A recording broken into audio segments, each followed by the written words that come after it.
Hi, this is a quick video for students at Colorado University in the winter 2015 semester.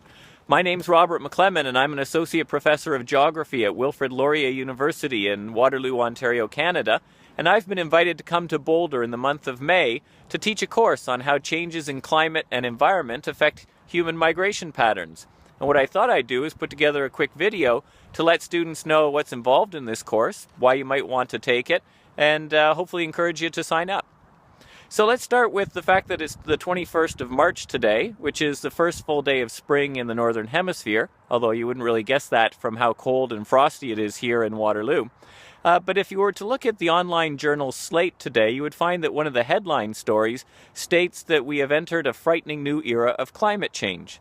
Now, scientists have known for some time, and have been warning for some time, that activities like widespread burning of fossil fuels and clearing of tropical rainforests are changing the Earth's climate dramatically. And one of the things that scientists have also been warning is that if we continue on the path that we're on, in coming decades, tens of millions or perhaps hundreds of millions of people are going to be displaced from their homes around the world because of rising sea levels, more extreme droughts, more extreme storm events and flood events as well. And so what we're going to do in this course is take a systematic look at how this is going to play out in the future and a more careful look at how climate conditions specifically affect human population processes. So what we're going to do is we're going to break the course into three sections. We're going to start by looking at past events. So we'll be going back as far as, say, 1,000 years ago to the medieval warm period, when a sudden increase in temperatures caused the collapse of the Mayan Empire in Central America and caused the abandonment of Viking settlements in Iceland and Greenland. We might also consider the abandonment of Anasazi settlements in the southwestern U.S., including Colorado State, during a period of extreme drought about 1,000 years ago as well. We'll also look at more recent past events, like, for example, the 1930s Dust Bowl, when hundreds of thousands of rural families on the Great Plains had to abandon their homes during a period of extreme drought.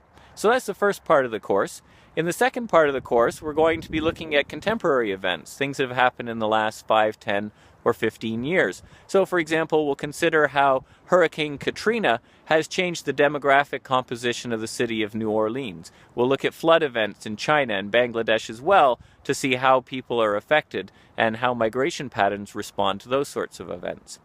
And then in the third part of the course, we're going to look into the future. We're going to consider how things like sea level rise, for example, are going to affect small island states in the Pacific Ocean, or how extreme drought events are going to affect drought-prone countries in sub-Saharan Africa. And the way we're going to do that is to host a mock UN assembly, where each student in the course is going to be assigned a different country to represent. So some students will be representing countries like Canada or the US that receive lots of migrants. So others will be looking to represent countries that send lots of migrants overseas, like India or Pakistan.